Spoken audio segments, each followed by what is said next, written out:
Everyone who thirsts, come to the waters. Come and eat.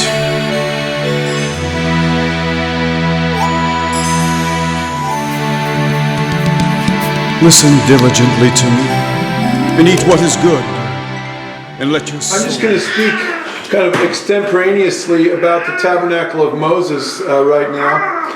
And we'll tag that base, even though we didn't do a teaching on the Tabernacle of Moses. But I think Mr. Toshio this week sent me a question that was some of his Christian friends were discussing.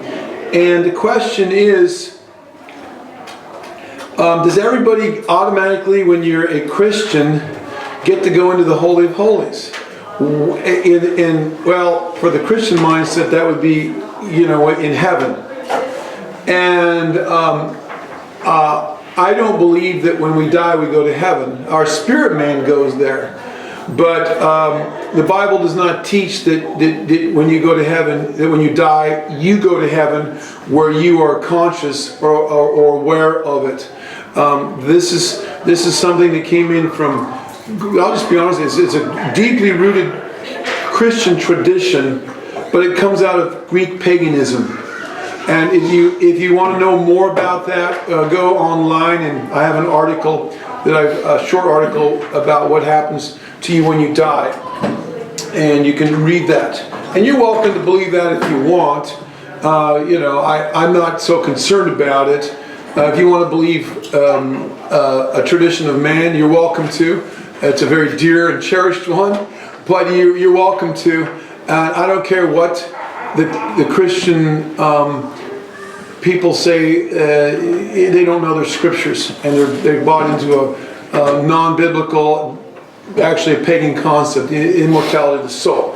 But and we know when that came into Hebraic thought. We can trace it back, and it came in when the Greeks took over the area of Israel after the time of Alexander the Great, and Greek thinking had a great deal of influence on the Jewish people, and eventually it worked its way into both Christianity and into Judaism. But the Bible is very clear that we receive our glorified bodies at the second resurrection, and that happens at the second coming of Yeshua. And so what we teach here, and what we believe the Bible teaches, is that Yeshua will be ruling and reigning over a millennial kingdom for 1,000 years. And so the question is, at that time, will there be a temple that we will be able to go into? Because the question is, okay, you have the Tabernacle of Moses, which is made up of 3 sections. The outer courtyard, then you have the tabernacle itself, which is made up of the holy place, or the kadosh place. Then you have the Holy of Holies. Now, I have taught for many years that I believe that this speaks about the stages, and I'm not the only one that teaches this. This is a basic teaching, that these 3 sections in the tabernacle speak about the levels that one is at in their spiritual walk. I would contend that the outer courtyard represents initial salvation. And again, I don't have time to get into this, but everything that's in the outer courtyard speaks about what happens to a believer when they first get saved. Initial salvation. And then as one grows deeper in their spiritual walk, then they come into the holy place, and there you have the menorah and the table of showbread, or table of presence is a better expression of that term, and you have the altar of incense. And that speaks more of a spirit-led walk, and that's characterized in a transformation of a person's heart of worship and praise. And then you have the Holy of Holies, which is entered into through the you got to go past the altar of incense, which the altar of incense speaks of prayer and praise and worship. And when you come into the Holy of Holies, or the Kadosh HaKadoshim, that is where the Ark of the Covenant is, and the mercy seat, the Kaparet, or the place of atonements would be a better term for that. And then over the top of that is the glory cloud, the fire. That is the presence of Elohim. So the question is, what do these things represent spiritually? Well, the 7 biblical feasts all are steps in these things. The first, and I'm not going to get into that. I've taught a lot about that. I have videos on that and teachings. But suffice it to say, the 7 feasts are steps in the plan of salvation. And the last feast is the Feast of Tabernacles, and that speaks about the Millennium. And the very last feast, if we use the term loosely, is the 8th day, or Shemini Atzeret. And that is that's pictured by the glory cloud. And that's a picture of the New Jerusalem, which is hovering over the earth, and just as the glory cloud hovers over the earth. And the New Jerusalem is described in the last 2 chapters of the book of Revelation. So the question is, we know that the Holy of Holies represents the Feast of Tabernacles. I think most Torah teacher, Messianic, Hebrew roots Torah teachers that I've read and studied would agree with that. And that's what I teach. And so coming into the Holy of Holies speaks about intimate relationship, intimate fellowship with Yeshua. Because that's the place of, you're in His presence. There before the Ark of the Covenant that represents the throne of Elohim. Under the glory cloud.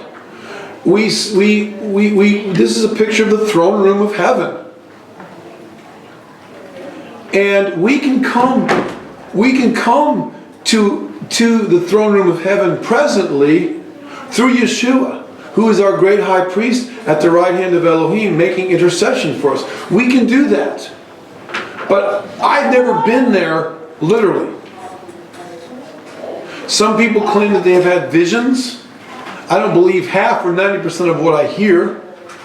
But I know when it comes to that, because usually these guys are out there peddling and making books, and then you find out half the time it was a fraud. And you know, we had one of those just happened recently about this young kid that supposedly died and went to heaven or something, or whatever, and they wrote a book about it. It was a bestseller, and then it come to find out the kid said, "I made it all up." What? Look, I don't believe any of this. I don't believe most of it. And a lot of people have near-death experiences because they got hit on the head and they have a catalytic seizure. That's what happened to Ellen G. White. That's well documented. And after she got hit on the head, she had all these visions. And you know, a lot of other people. So I don't believe half of what I read. I do believe in dreams and visions. I know that Paul was caught up to the third heaven and he wouldn't talk about it. I know Isaiah had a vision of the throne room in Isaiah 6 and he talked about it. John the Revelator had a vision in Revelation chapter 4, and I think it's mentioned again a few chapters later, maybe chapter 14. And they gave us a little bit of view, kind of a vision of that. But by and large, we really don't know what it's going to be like. But we do know that Yeshua's up there. He's interceding for us. And so by faith, we're able to come into the presence of Elohim through prayer. And I personally have not had a vision, or I've never seen the throne room, but I have been, and I'm sure some of you can relate to what I'm talking about, where I have been so deep in prayer that I felt, and in worship, I felt like I was in the presence of Elohim. I didn't have an open vision, but I just felt the Holy Spirit, and I'm on my face, and like I don't want to leave that place. I'm feeling His love and His presence, and it's like I could just sit there for the rest of my life. You know, and His anointing is on me, and I'm like just communicating, and it's a precious place. I wish I could say I was there all the time. I'm not. I'm a human being. I have my ups and downs in my prayer life just like everybody else. So right now, you know, we may be seated with Yeshua in heavenly places but we're not literally there. We have access to heavenly places, as it says, was that in Colossians or wherever that verse is. Maybe it's Philippians, I don't remember. We have access to Yeshua because He is the head and we're the body. But we're the hands or the feet or whatever, and we're not actually literally there. But someday we will be. But not everybody. I don't believe and this is where the Christian church needs to fine-tune its understanding. By and large, and I've been in the Christian church, so I'm speaking from experience. I've been in a number of churches that I was a part of over a period of several years. And basically, they have a very caricaturized view where they do not paint a lot of details because they don't know about what happens when you die. But basically, you die, you go to heaven, and you're in the presence of Jesus and God the Father and the Holy Spirit forever and ever. And that's about all they teach you.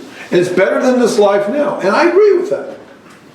And they believe that all believers, when you die, if you've said the magic words and you've said I do and said the sinner's prayer and you go to church and live a good life, you're going to be in heaven and you're going to be, and they have all these visions of what heaven is supposed to be like. And that's basically where the dialogue stops and ends. And that's what Christian pastors teach. I mean, I've heard it many times, and you have too. But we need to fine-tune and we need to parse this thing and have a more refined view based on what the scriptures say. First of all, there are levels of rewards in the kingdom. As I said a little bit earlier today, there's at least two levels. Yeshua talks about two levels, the least and the greatest. Matthew 5, verse 19. There's at least two levels of rewards in the kingdom of heaven. We see that reflected again in the parable of talents. Those that were more faithful are going to have more responsibilities. This speaks during the millennial time, where they will have more responsibilities over more cities if they didn't bury their talent in the ground. They were a profitable servant. So we will be judged or rewarded based on how much of a profitable servant we were. Were we faithful to do what our master said to do? Did we love him and keep his commandments? And so our rewards will be based on what we did. Not what we just believed, but what we did. Not what we believed when we first got saved, but did we invest in what, he gave us talents and abilities, and we invest in it over a long period of time? Did we work out our salvation and go the extra distance? Did we become overcomers? Did we overcome the world, the flesh and devil? Did we love Yeshua and keep his commandments? In 1 John 2 verses 3 through 6, well, I think it's verse 3, he says, whoever says I know him and doesn't keep my commandments is a liar, and the truth is not in him. There's stages and levels of knowing him. Now that's Greek. And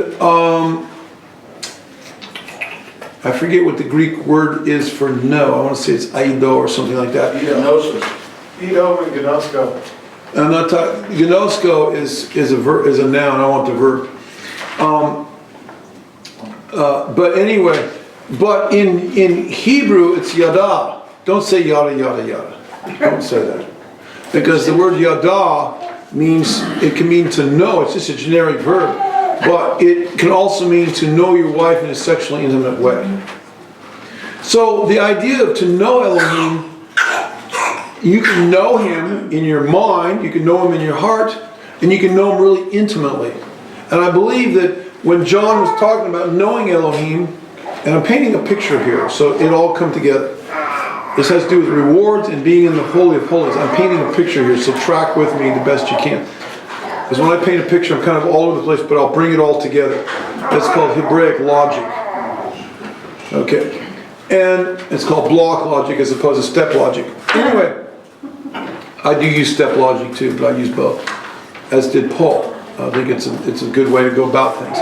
But the question is, how do we come to know Yehovah? By keeping His commandments. Because when we keep His commandments, we learn about who He is, about His character, His mind, His will, and His emotions, who He is, what He is.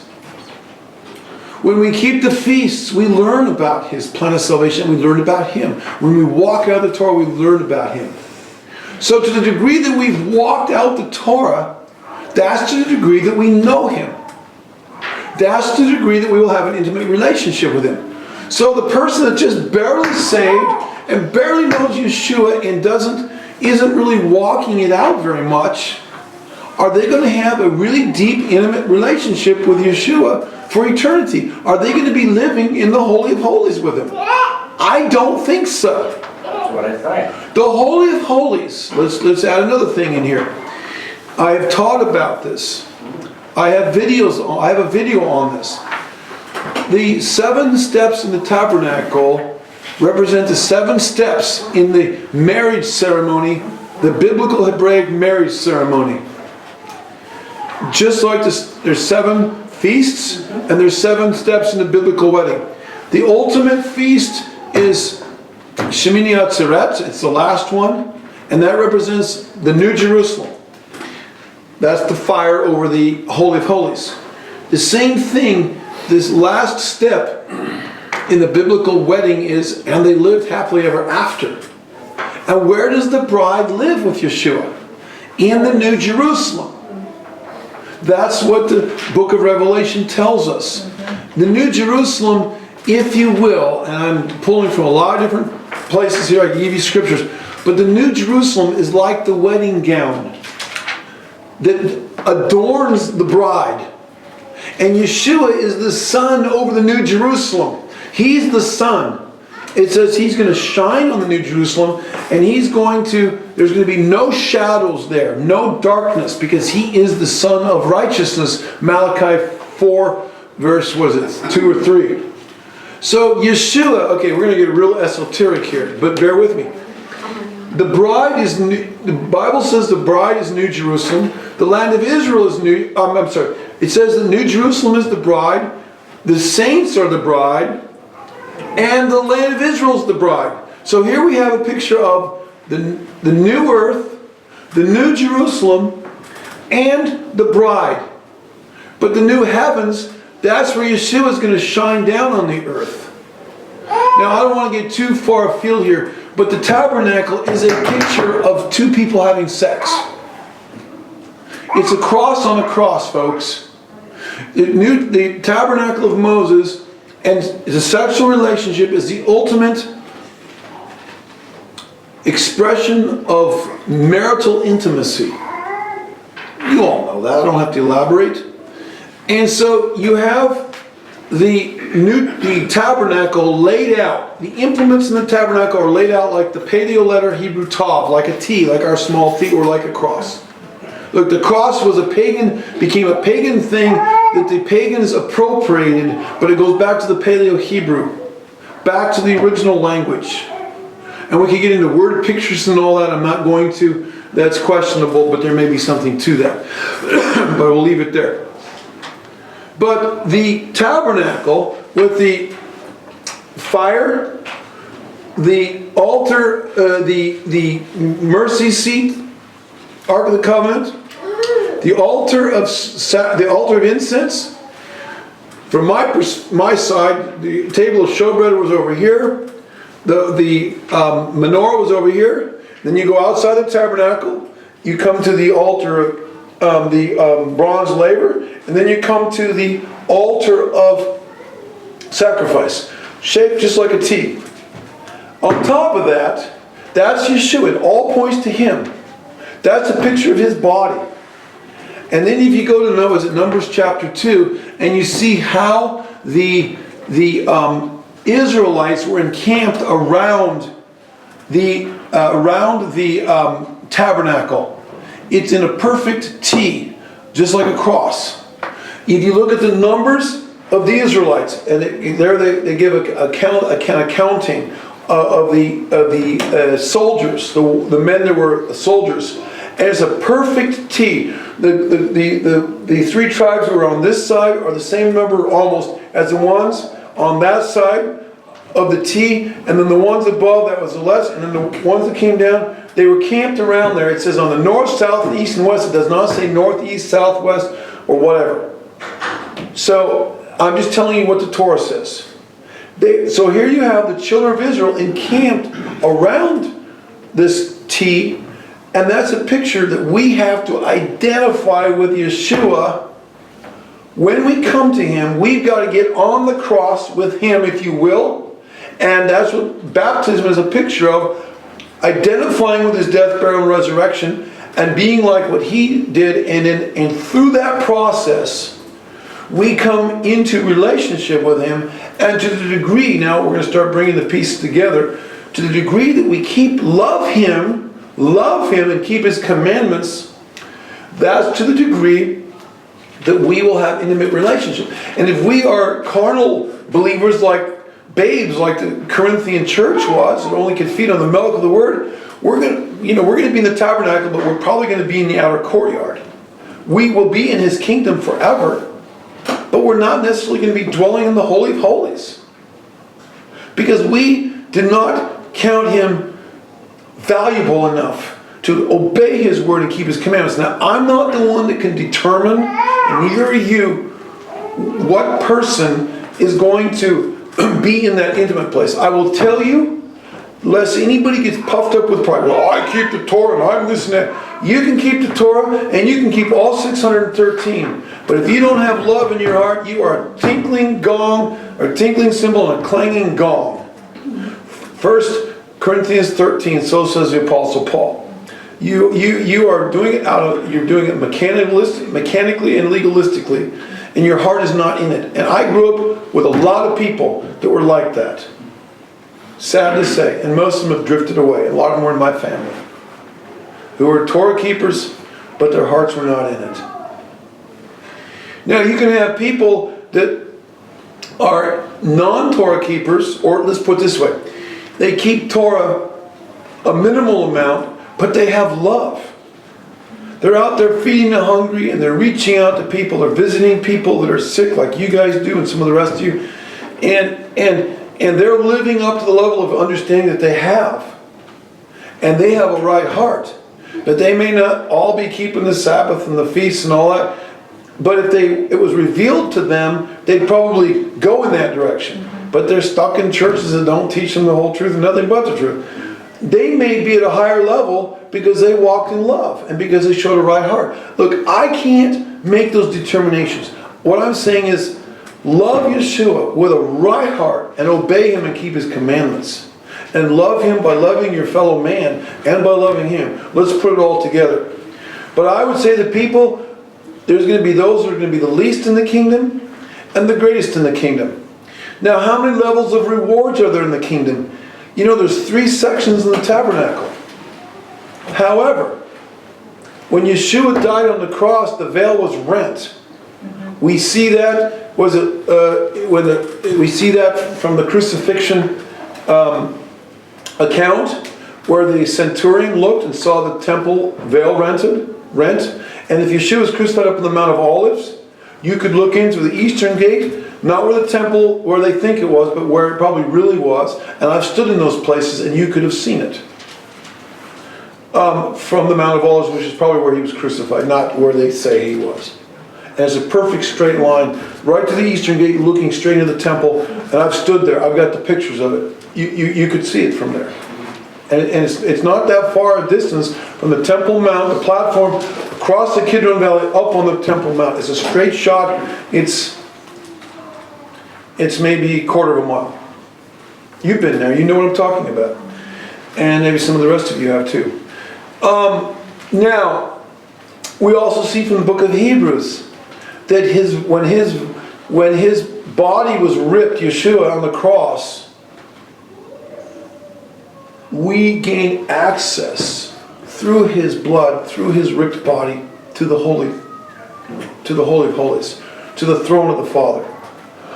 That's a picture of the veil of the curtain ripping. So now the Holy of Holies, the Tabernacle has become one room, not two. It was two rooms with the veil. The veil is now rent. And so now the Holy of Holies is one room with the veil rent.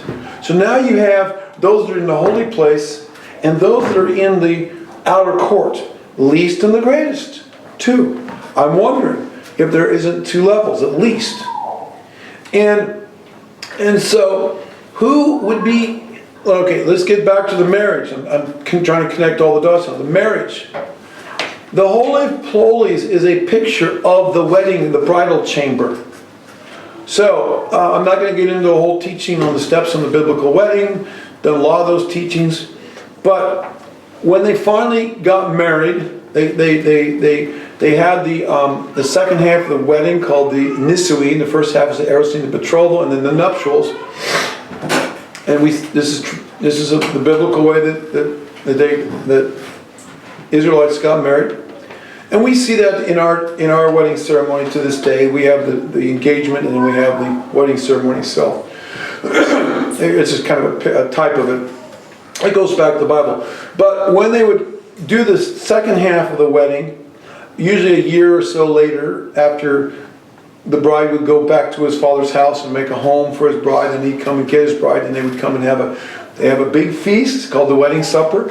And then during the wedding supper, which would typically last for 7 days, then during that time, the bride and the bridegroom would go into the chuppah, C-H-U-P-A-H, or the bridal chamber, and they would consummate the marriage. Well, the Holy of Holies is a picture of that, of the intimacy that's going to happen when Yeshua comes back and he marries his bride. He's been betrothed to. He betrothed himself to his bride at the Last Supper. We've been in the betrothal stage for 2,000 years. He will then finalize the new covenant at his second coming.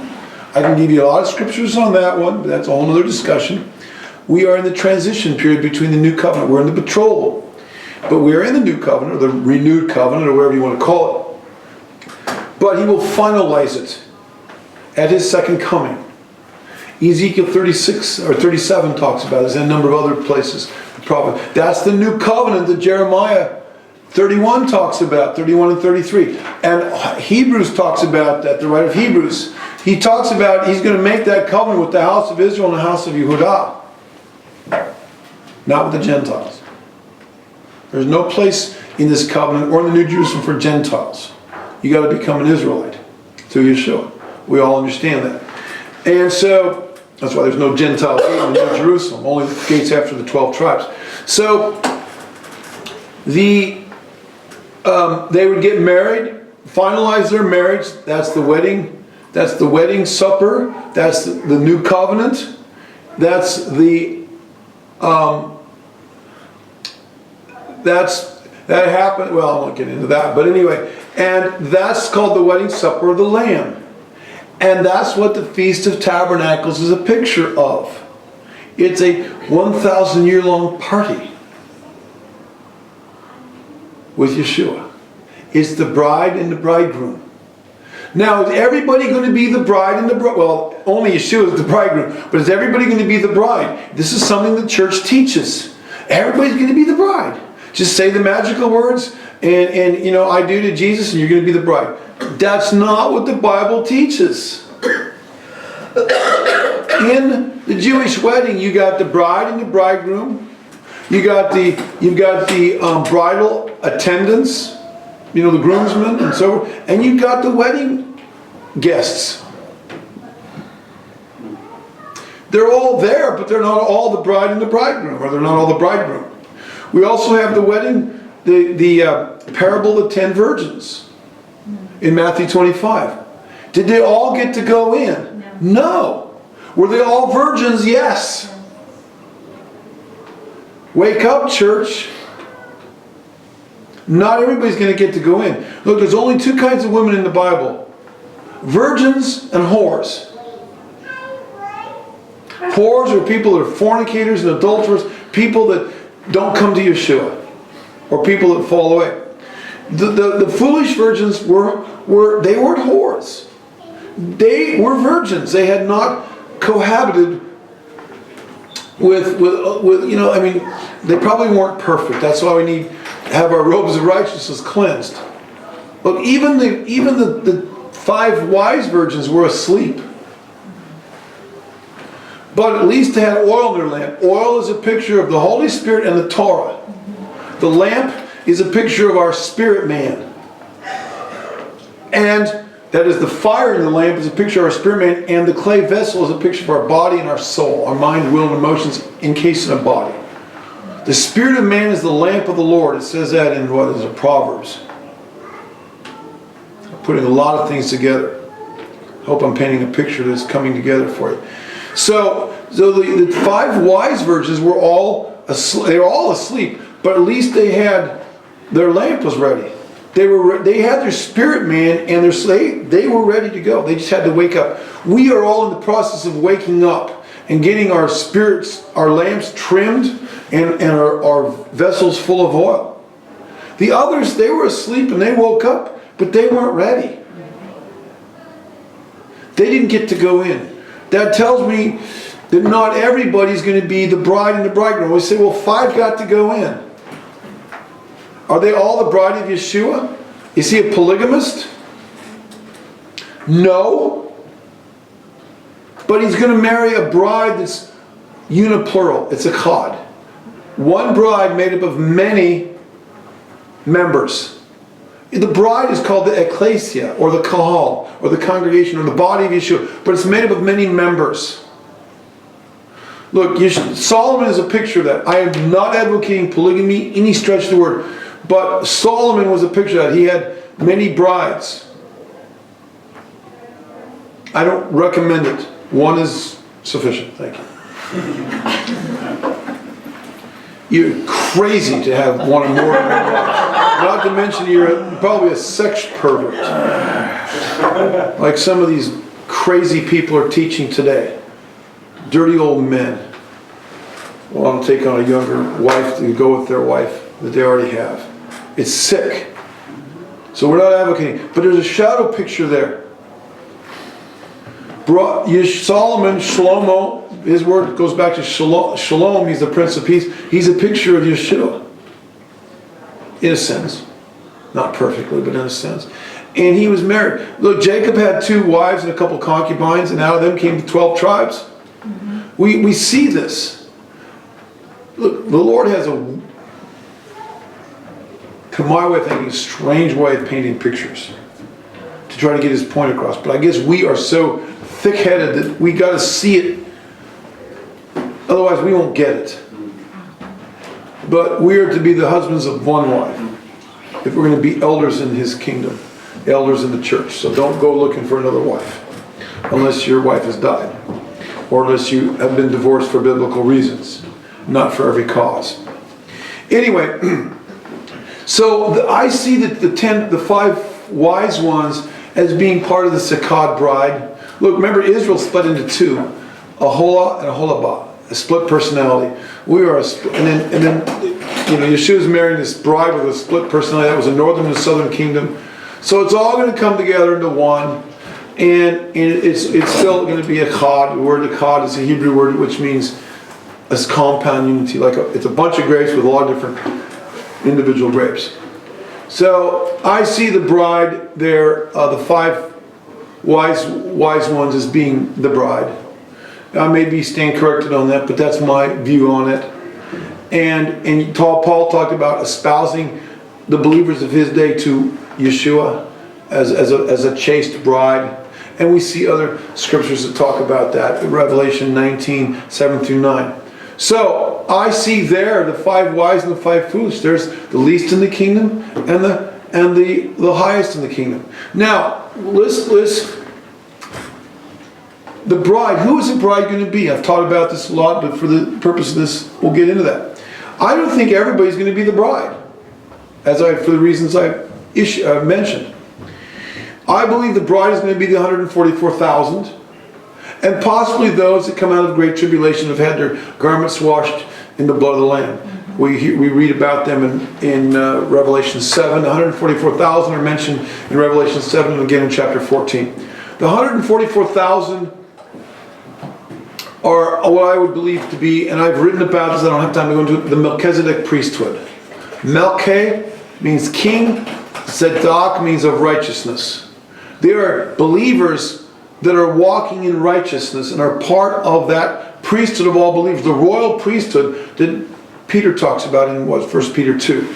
Paul talks about, not Paul, but Revelation, John mentions 3 times about this bride of Yeshua will be kings and priests in his kingdom. 3 times he mentions chapter 1, chapter 5, and again toward the end, or is it 3? I don't remember. Anyway, 3 times.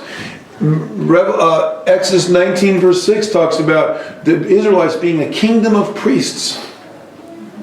That was their destiny. They never made it. They fell, and they failed miserable. That's the point. There was that the carnal man cannot go into the promised land. He has to die in the wilderness.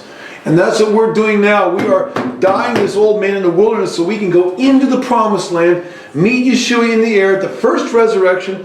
That not all Christians or believers are going to be in that first resurrection. Some are going to have to go through the great tribulation or the wrath of Elohim and all that because they're not ready. They're like the Laodiceans. Look, in Revelation chapter 3, Yeshua is knocking on the door.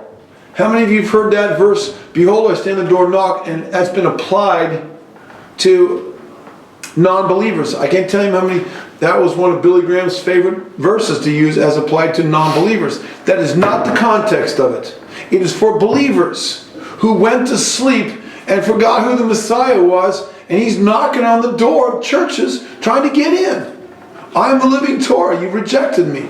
Wake up. You think you're doing pretty darn good, or darn well. Use an adverb there instead of an adjective. Proper English. And by putting in the vernacular. You think you're doing pretty well. And I could say the same thing about a lot of arrogant Torah keepers. Well, I do this and I do that. And they don't have the spirit. They don't have the love. It can go both ways. So let's be careful before we point fingers. Let's point fingers at ourselves and make sure we're okay. But he's knocking on the door of the church. Judgment begins first at the house of God. If the righteous are scarcely saved, where are the righteous or the sinners and ungodly? There's 3 categories of people right there. The righteous, those who are following the Torah. Sinners are people that violate the Torah and should know better. And the ungodly don't have a clue. 3 categories of people there. Just like we saw 3 categories of people, 3 crosses when Yeshua died. Yeshua is the one, those that are walking in righteousness.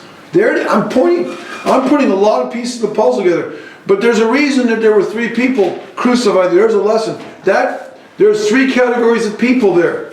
There's Yeshua. Those are the saints that are walking in Torah righteousness, just like Yeshua. And then you had the one that got saved on his deathbed, and he made his calling and election sure while he's hanging there on the cross. And he witnessed, that's all he could do. He witnessed to that other guy, the other thief. Look, if they could have saved him and he could have gotten down off that cross, he would have been another Apostle Paul. He had a right heart. He repented right there, then and there, and he did a whole lot more. When you're hanging there on the cross and you can hardly breathe, and every gasp and every word is your body is languishing, and you're burning up in the sun, and the pain in your body, your blood seeping away. That was a huge feat. Make no mistake about what that guy on the cross did. But he's going to be in the kingdom. Yeshua said that. It didn't happen at that moment, but he said, when the time comes, you're going to be with me in my kingdom. And so he was saved. He might be the least, but he's going to be there. But if he could have gotten down from that cross, he would have been quite an evangelist. Now the other guy, so this guy was a sinner that got saved. The other guy, the thief that derided, he represents all the people who are going to die in the lake of fire. They are not regenerate. They're not going to bow to Yeshua. They will have to on the judgment day en route to the, because it says every knee will bow, but en route to the promise, or en route after the white throne judgment to the lake of fire. So here we have 3 categories of people again. the righteous, sinners and ungodly, and the Yeshua on the cross, the thief that got saved, and the other guy that didn't, the unregenerate rebel. Now, as far as to kind of bring this to a conclusion and wrap this up,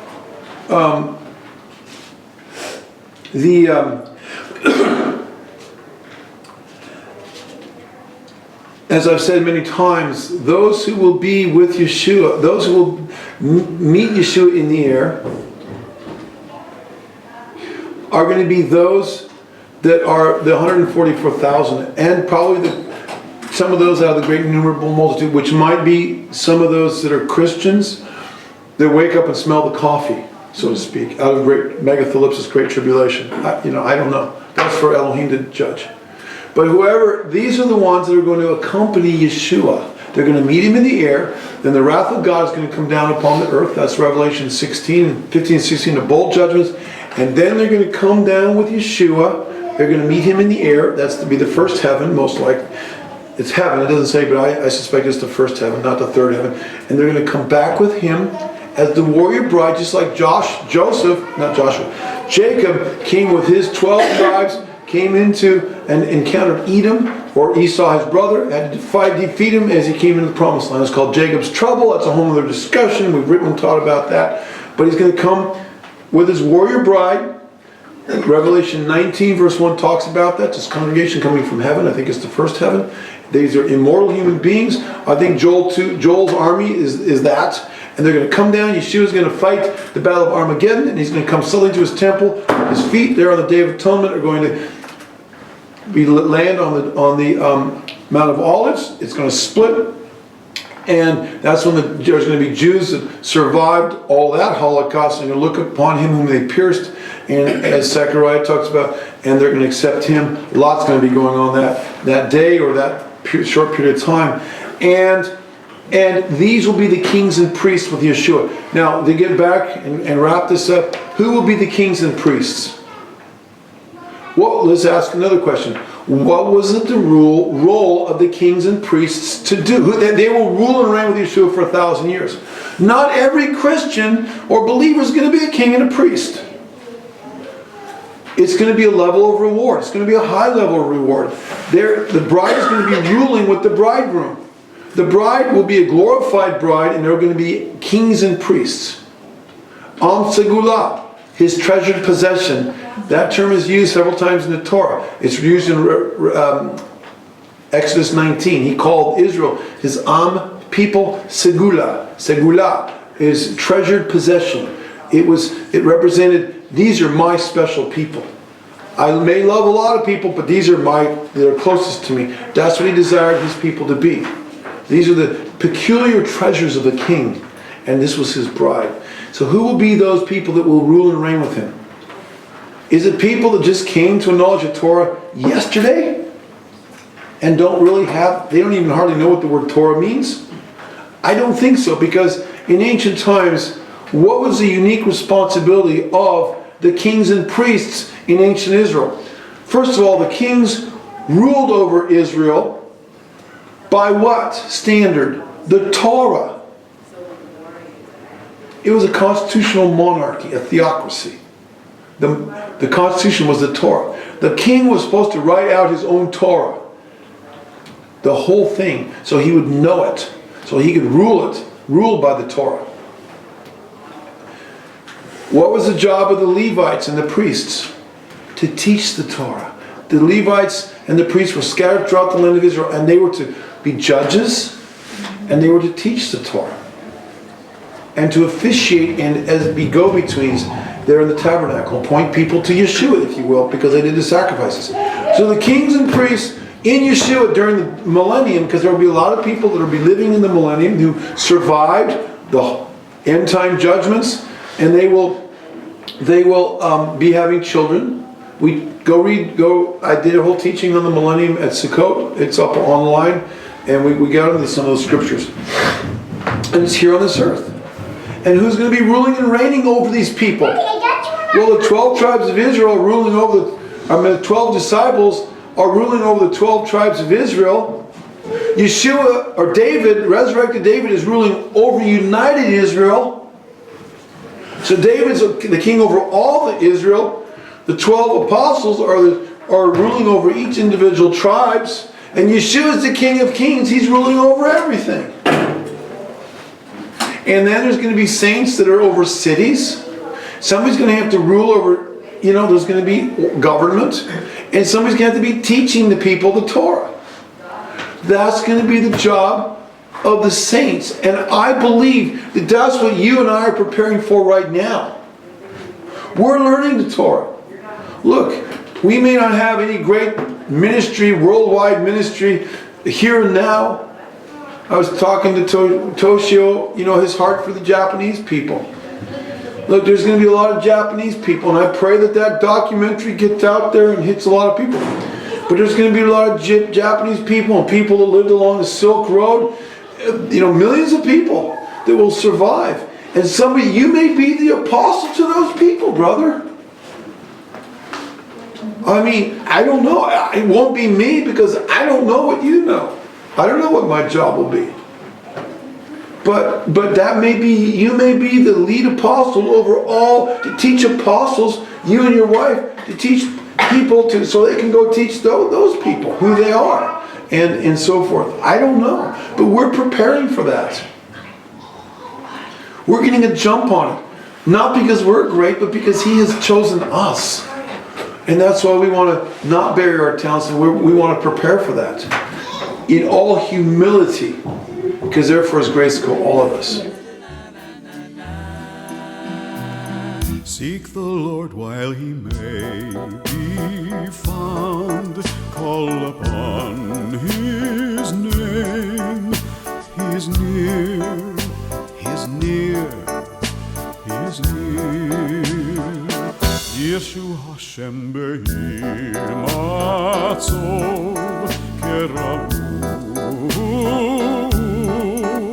Yoto Karov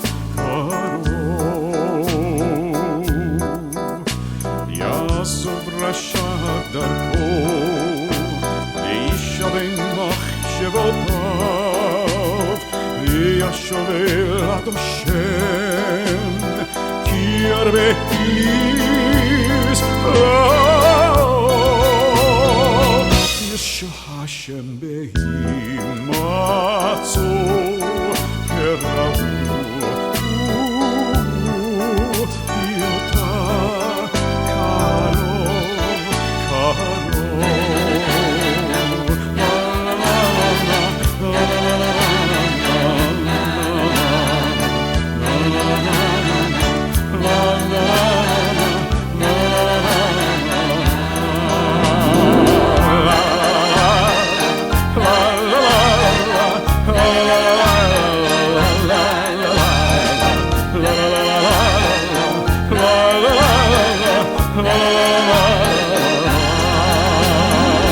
Seek the Lord while He may be found. Call upon His name. He is near. He is near. Yeshua Hashem Behim Matzor Kerahu